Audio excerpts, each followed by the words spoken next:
Whom shall he teach knowledge? And whom shall he make to understand doctrine? Them that are weaned from the milk and drawn from the breasts. I repeat, whom shall he teach knowledge? And whom shall he make to understand doctrine? Them that are weaned from the milk and drawn from the breasts. So what does that mean? What does that mean? What does it mean by them that are weaned from the milk? That is symbolic as well as simile. That is what that means.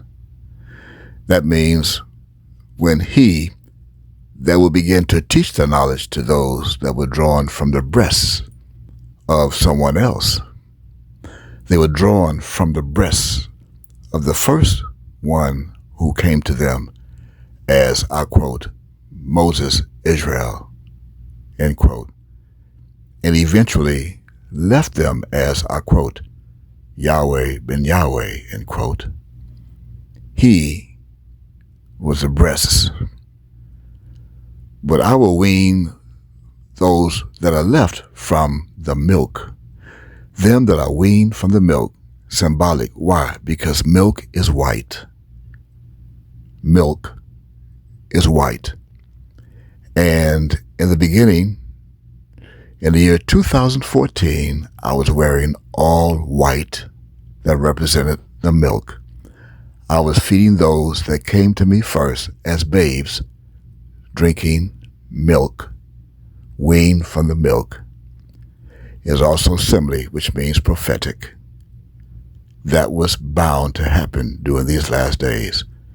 And that is the first time that that verse has ever been explained and deciphered that was cryptic and codex in the first time since being transliterated from the original Hebrew into all languages of the world, which includes now English. And as we continue on to verse 10, for precept must be upon precept, precept upon precept, line upon line, line upon line, here a little and there a little. For with stammering lips and another tongue will he speak to this people, just as promised in the book called Isaiah in chapter 28 and verses 9, 10, and 11 of the King James Version Holy Bible, the 1611 edition, in the last days. So who are his people? Who are this people? This people obviously is a people who once spoke their original language and are now speaking in another tongue.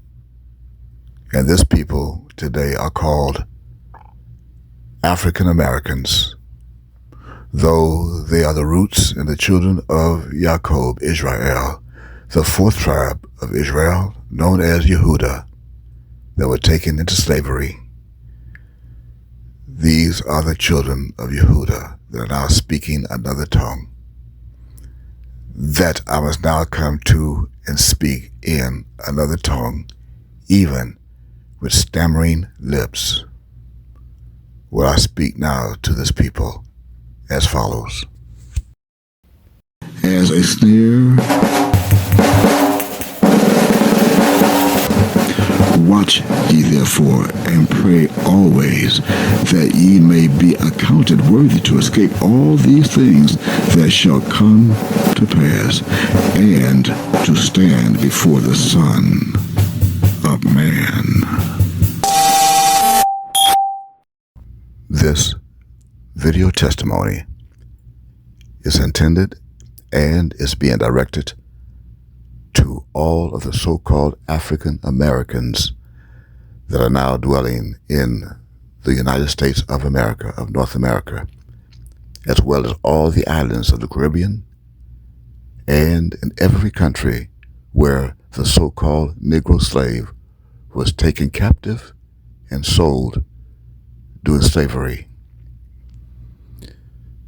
And this message is also being heard and can be heard by those that are still waiting for their Messiah to arrive, to all Christians of this planet, to all 7 billion people that believe in a God of some sort, and to all 3 billion people that are atheists and do not believe in any gods at all.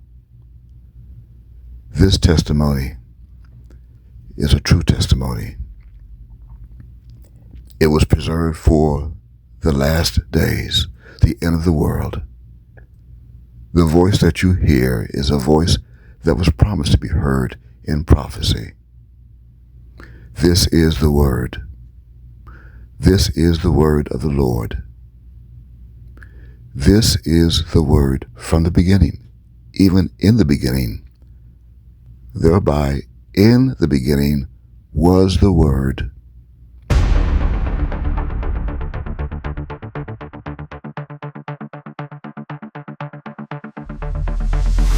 Because the books that talk about Jesus are not are out of date or That's prophetic. You see, Jesus, the man that is called, Jesus, remember his name is Yahshua. Yeah. Yahshua was a disciple of John. Mm-hmm. John was the man. John was the prophet. The man called Jesus, when he was baptized, baptized had nothing to do with the water. Again, the scriptures are written figuratively, literally, in metaphors, similes, in prose, and in poetry, and full of allegories. So when you read of the man that was called Jesus being baptized and being put under water, then I would have to teach you what baptized means. You'd have to break down the word baptized in all of its letters. See, every word is scientifically composed of letters that are words within themselves. Every letter is a word. So when you break down the word baptized, you have B, which follows A, and I am A. Alpha. B follows the series of A. And B is also the word BE, which comes into existence as a result of A. So, therefore, John was prophesying about A coming, which is the first in the series. And the second set of the word is APT, meaning apt. Now, to be apt, you have to be, that meant that the man was baptized by John, had to become clever, adroit, sagacious, etc., in the ism of John. That made him an ist. That's why he was called John the Baptist. See, he too he came to be in the knowledge of Yahweh, and he then subsequently became apt in the ism, which is the dogma and the laws of Yahweh.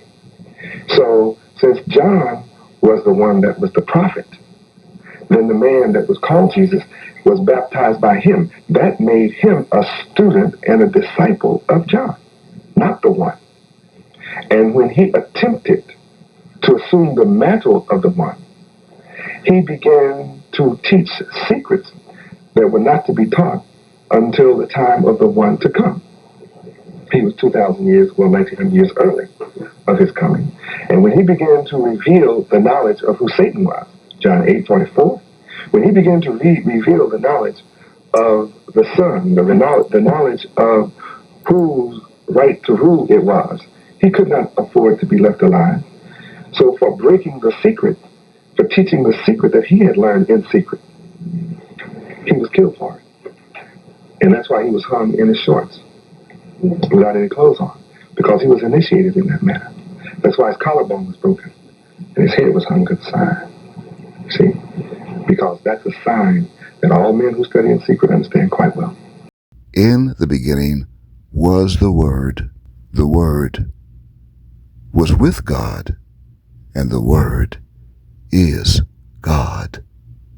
This is the Word. This is the word of the Lord that came to Micah. Coming from Micah chapter 1 and verse 1 of the King James Version Holy Bible, the 1611 edition, the Authorized edition. This is the word that was made flesh. And that is according to John chapter 1 and verse 1 and verse 14. This is the word that was made flesh that came to Micah, the Morethite, in the days of Jotham, Ahaz, and Hezekiah, kings of Yehudah, which he saw, which Micah saw concerning America. That's America, without the S and with the K added. That's America and Jerusalem. That right in the middle of the word Jerusalem is found the initials of the United States of America. All of them that are here today with me. The word, I repeat, the word of the Lord has now been transliterated to become YHWH, Yahweh. The word of the Lord, I repeat, is now transliterated into 3 English letters. That's Y, H, and W, of which one of the 3 is positioned twice, and that is the H. That is what is resulted today from the Tetragrammaton, the 3 Hebrew characters, of which one of the 3 is positioned twice, that created those 3 English letters. And those 3 Hebrew characters, one positioned twice, are from right to left, which are Yod, He, Wab, He. Again, that's Yod, He, Wab, He. And these 3 Hebrew characters, one position twice, can be confirmed in Strong's Exhaustive Concordance under reference H3068. That's H3068 in your Strong Concordance reference and lexicon, Hebrew lexicon. This means that today, mine people are destroyed for the lack of knowledge. I repeat, my people. The very first 2 words that are found in the book called Hosea, chapter 4 and verse 6, are destroyed for lack of knowledge. Why? Because thou hast rejected knowledge. And you may say, when? Well, the answer to that question is every time this voice comes to you. There's now on international YouTube, on international social medias. Every single time this voice comes to my people, you reject knowledge. As promised in Hosea again, chapter 4, verse 6. Therefore I will also reject thee, that thou shalt be no priest to me. Seeing thou hast forgotten the law of thy God, I will also forget thy children.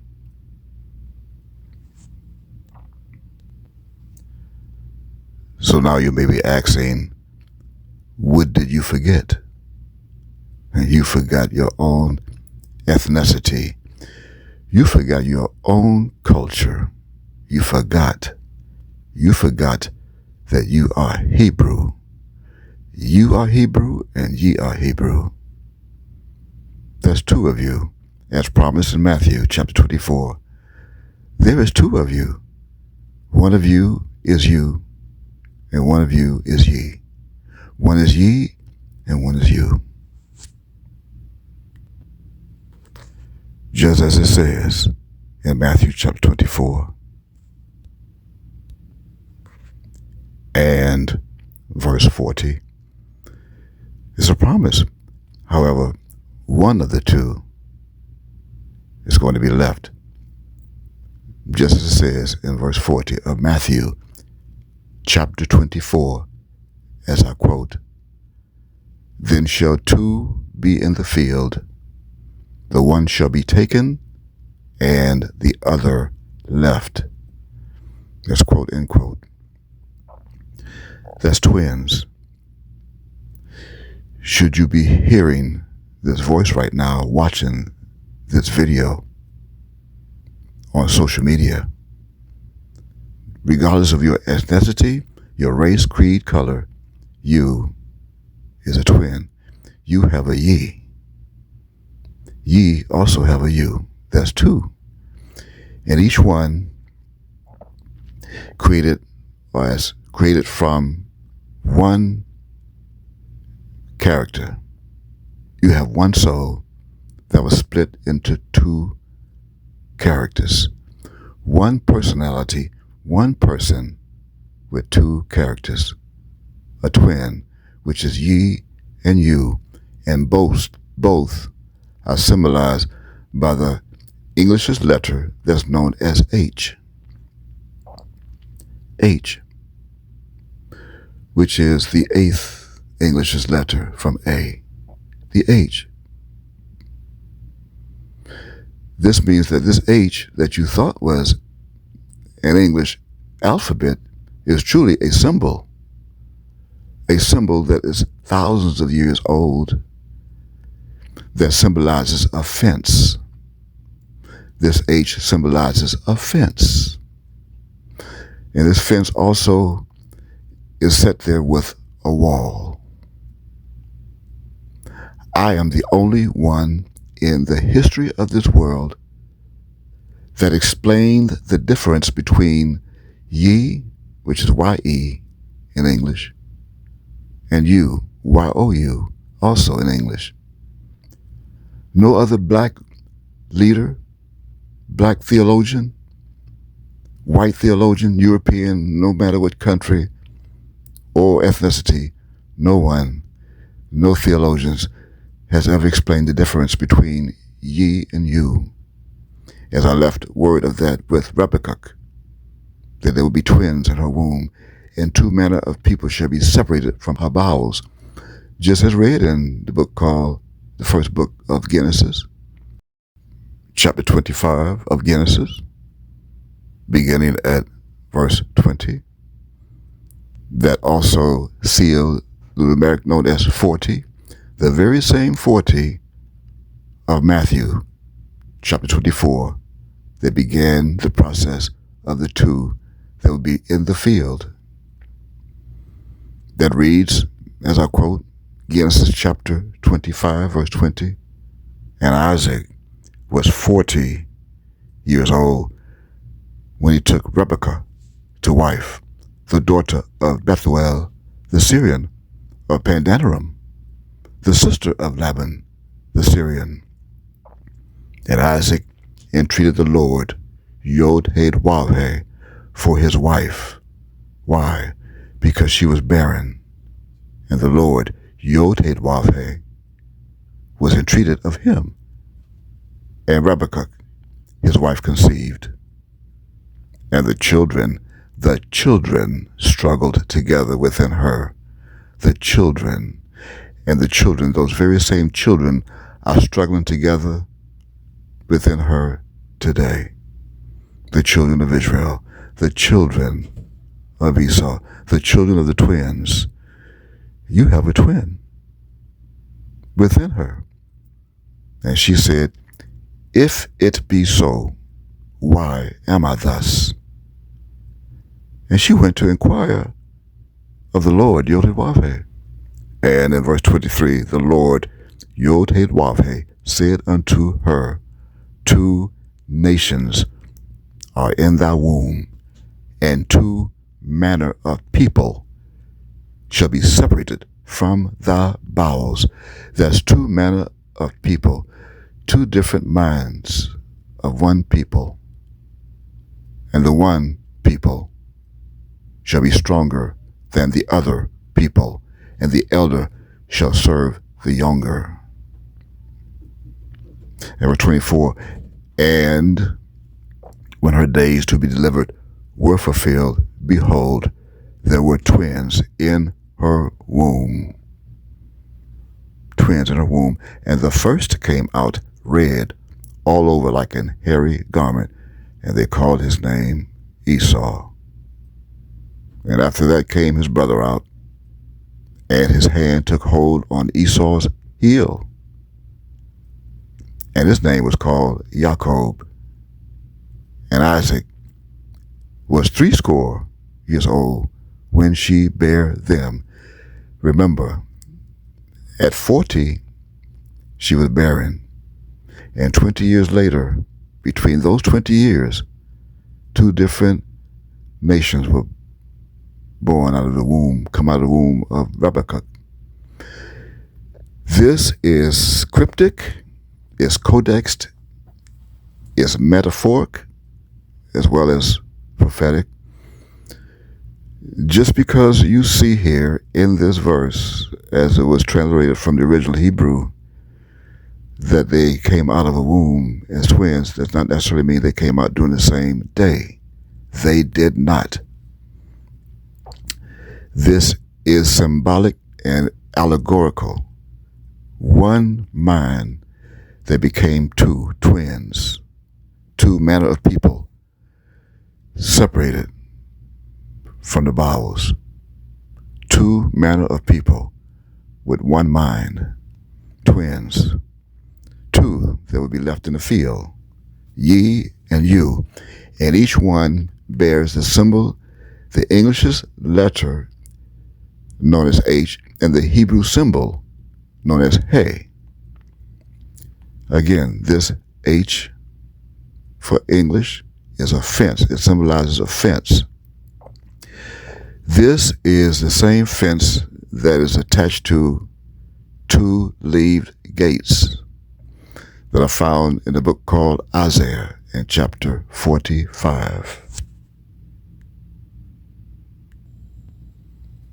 And in verse 1, and that reads, Isaiah chapter 45, verse 1, I quote, Thus saith the Lord, YHWH, to his anointed, to Cyrus, whose right hand I have holden, to subdue nations before him, and I will loose the loins of kings, to open before him the two leaved gates, and the gates shall not be shut. Verse 2, I will go before thee, and make the crooked places straight. I will break in pieces the gates of brass, and cut in sunder the bars of iron. Verse 3, and I will give thee the treasures of darkness, and hidden riches of secret places, that thou mayest know that I, the Lord, YHWH, which call thee by thy name, am the God of Israel. Verse 4, for Jacob, my servant's sake, and Israel, mine elect, I have even called thee by thy name. I have surnamed thee, though thou hast not known me. I am the Lord. In verse 5, and there is none else. There is no God besides me, Mem Yod, me. I girded thee, though thou hast not known me. You did not know me. You only knew me as Micah. You never knew me. That they may know now from the rising of the sun and from the west, here in the west country of the continent of America. That's North, Central, and South America, that there is none beside me. I am the Lord. I am YHWH, and there is none else. I form the light and create darkness. I make peace. I am the only one who told you and revealed the difference between shalom and shalom. I am peace. I make peace. I am peace. I am the man peace, according to Micah chapter 5 and verse 5. I make peace. And I also create evil. I am the Lord, YHWH. I do all these things. That's the end of verse 7. And going back up to verse 1, the two leaved gates means that it's now time to leave. It's now time to leave out of the gates. Again, these gates are holding and are the entrances of fences. Two fences. One fence for those who will become ye and remain ye, and one fence that will house those that are you. And the two gates that are on both fences, the two leave gates. And the gates shall not be shut. These gates are the gates of heaven. One gate is the gate of heaven. The other gate is the gate of hell. One shall be taken and the other left. The one shall be taken would be the one going to heaven. And the one left will be left in the gates of hell, the gate of hell inside the fence. Therefore, back to Micah chapter 1 and verse 1, the word that was made flesh is now flesh, speaking to you of the Lord, YHWH. But that word that was made flesh was promised to be in the land where Yehuda would be during the last days, that were taken captive and placed in slavery. They mean that word, the word came from being YHWH. It was not a word. See, YHWH is not the word. Those are three Hebrew characters, one position twice. However, the English slave master came along and deceived Yehuda into believing that that was the name and is the name of the God of the Hebrews. It is not. It is not the name of the God of the Hebrews. It became the English slave master because he taught you English, Judah, his language, his idiom. He taught you English, and therefore he gave you Yahweh. He gave you YHWH. He gave you three English letters, one of the three positioned twice, which is Hey. And then he took you away from the east and put you in the west with the capital E. The uppercase E, when facing the west, becomes the same symbol in Hebrew as Beth. But he took you away from the east, and now he placed Beth. He placed Beth to face the east, where you come from, and the back is now facing the west. That's the capital E, the uppercase E. Take a look, the symbol. That's the E. And then he created it to become a vowel. And he placed it at the second leaved gate, after the W, and before the second Hey or H. Then he placed a ladder after the Y. The Y is a symbol of me standing, my body standing in Daniel chapter 12, as I was seen by Daniel, holding up my right hand toward heaven and then my left hand toward heaven on that side of the bank of the river. And when I held up both my hands and my torso and my legs were together, I formed what is known today as the symbol or the letter Y of the English's idiom, the 25th symbol or letter of their alphabet chart, the Y. And after the symbol Y, the theologians saw angels descending up and down from heaven in spaceships that they call today UFOs. Alien beings from another planet. Now you're about to find out who we are. In the meantime, as we go on now in this video. In other words, your slave master saw, and they're continuing to see, the very same spacecrafts, the celestial spacecrafts. I mean, even 20,000 as far as their knowledge allows them to know, that we left record of in the book called the Psalms in chapter 68 and verse 17. All they know is 20,000. Can you imagine if we gave them an accurate count? They saw and see the very same spacecrafts hovering above this planet even today. And they say celestial beings. They see celestial beings coming out of them, going up and down from those crafts, just as they did in Miami of Florida, known as Bayside, on January 1st, 2024. They saw our celestial beings. Okay, and now to our #1 trending story on CBSMiami.com. It involves talk of alien sightings at Bayside Marketplace. On New Year's Day, there was a massive police response in downtown Miami. More than 50 young people armed with sticks began fighting. Police say juveniles were also setting off fireworks, causing chaos.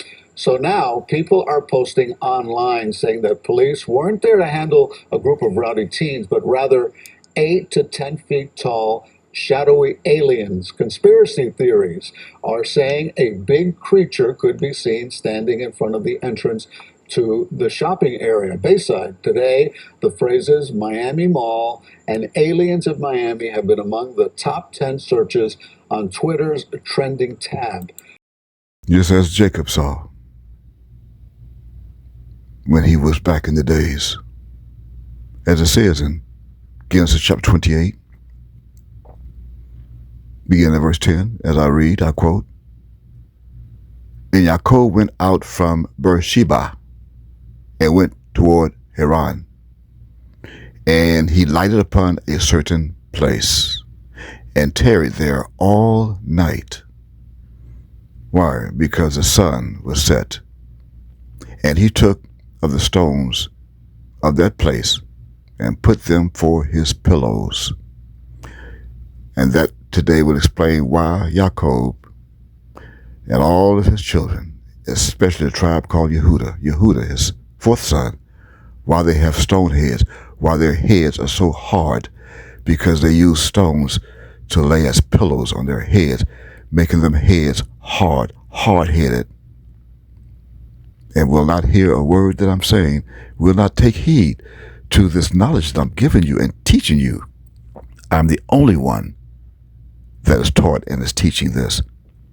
The one whom you call, I quote, Yahweh ben Yahweh, end quote, he never taught you this. Why? Because I taught him. I am his teacher.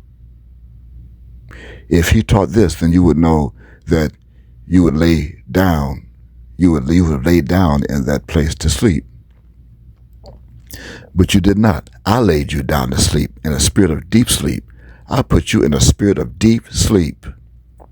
According to the book called Isaiah in chapter 29, beginning at verse 10. And because I put you in a spirit of deep sleep, no one was able to read the book. Even as it was given to you, you thought you would learn. You couldn't read the book. Whether you were learned or unlearned, you could not read the book. You could not even open the book, much less read it. You're unlearned.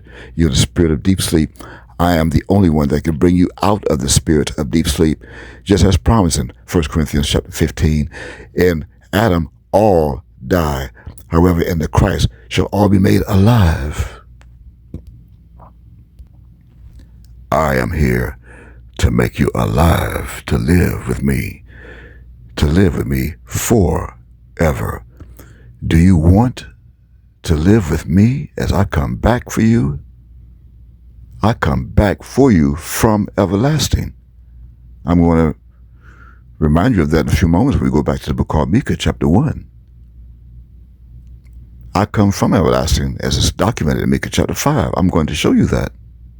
In the meantime, your head is hard, still sleeping on a stone pillow. Even pillows, you have two pillows. You have two pillars that are made of stones, one for each twin. There's two of you, ye and you. And each one of ye and you has his own pillow made of stones. As you lay down to sleep every night, you even sleep while you're walking. You are sleepwalking. You are walking in your sleep. In the meantime, in verse 12 of Genesis chapter 28, Jacob dreamed, and he dreamed, and behold, a ladder set up on the earth, and the top of it reached to heaven, and behold, the angels of God ascending and descending on it.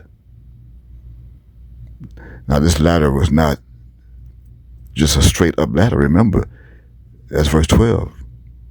It said that the angels of God ascending and descending. That means up and down.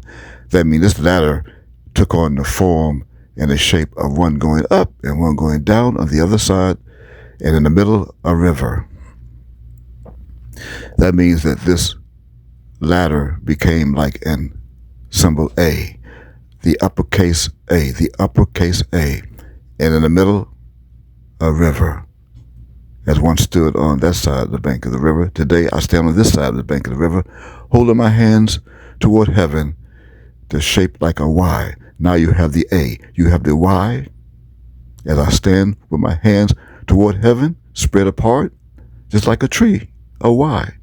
And now my angels are ascending and descending on a ladder that looks like an A. And there you have the Y, A. And the H, again, the H is the fence. If you look at the H, it became, uppercase H looks like two sticks, and in between the two sticks is a plank, as if you have to walk under water that's on a bridge. To walk from one side of the wall, the length, the L, or the line, to the other side of the L, or the line. In the middle, you have an uppercase H. When you put the plank in the middle, that's the uppercase H. That's the first twin.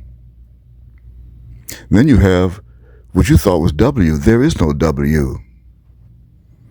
If you take a look at the uppercase English letter known as W, that's actually two V's connected together. That's VV. And this V was added to the English's letters or alphabets in the year 1630, according to the Guinness Book of Records. This V was added with the letter J. That will explain why in the book called Ezra, in chapter 7 and verse 21, why the letter J is the only letter, so-called letter of the English's alphabets that is not in that verse, J. Every single letter of the English's alphabet is found in Ezra chapter 7 and verse 21, except J. And that reads, as I quote, "And I, even I, Artaxerxes, the king, do make a decree to all the treasurers which are beyond the river," the same river, "that whatsoever Ezra the priest, the scribe of the law of the God of heaven, shall require of you, it be done speedily." End quote. Now take a look at the verse again. And we can look at, first we have A, which is the very first letter. And then there's B, which is beyond Then you have C, that's found in decree. You have D, that begins decree. You have E, which is the second letter of decree. You have also the F, that is found in the word of, the law of. You have G, that's in God, of course. H, for heaven. You have I, which is the second pronoun, I, of after and, which is also found in king, K-I-N-G. But there's no J. Take a look. There's no J, but there's K in king. That's an L for all. M is found. Don't you see M that's found in make? There's make, M. And then there's N. N is in the king. O, of course, another vowel, O. P for the priest. You even have Q for require. See the Q in require? R, that begins require. S for shall. You have T for the. And there's also U in treasures. Treasurers, U. V is also found in ever, whatsoever, as well as river. W, that you thought was W, that's the subject. W, there's no W, but they have W that you know is W. Why? Because you speak English, the English slave master's language. That's why you're looking for Yahweh. That's why you think Yahweh is God, because you are in the English's slave master's idiom and mindset. But there's your W. You also have X. X is there too, right in the Artaxerxes, the king, X. Why? Why don't you see it in U? Why? O-U. And Z for Ezra. All 25 except J that was added in 1630 with the V. The W you think is a W, the V. They doubled the V. A W is U. A W is U. There is no W in YHWH. There's two U's. Which the two U's? Ye and you. You're the W. You're the W, the twins, found in Matthew chapter 24, verse 40, as well as in the book called Genesis in chapter 25 and verse 24. You're the twins. You're the twin. Ye and you. You're the two leaved gates. The fence. So since there is no J, then how could there have been a Jesus? Where did Jesus come from with no J? Where did Jehovah come from with no J? And furthermore, to both you and ye, that is under the impression that the English's name known as, I quote, Yahweh, end quote, is the name of the God of the Hebrews. An English name, the name of the God of the Hebrews. You were just like Agar, the son of Yakeh, who asked a question. You are more brutish than he is, according to Proverbs chapter 30, verses 1, 2, 3, and 4. That means you neither learned wisdom. You neither learned wisdom nor have the knowledge of the holy. Though the questions that you should have in mind that he had is who hath ascended up into heaven or descended? Who hath gathered the wind in his fists? Who hath bound the waters in a garment? Who hath established all the ends of the earth? What is his name? And what is his son's name, if thou canst tell? That's verse 4, Proverbs chapter 30. And I will tell you one thing, if not two. The God of the Hebrews, his name is not, quote, Yahweh, end quote. And neither is his son's name, quote, Yahweh, ben Yahweh, end quote. So you've been deceived. You can't tell you've been deceived.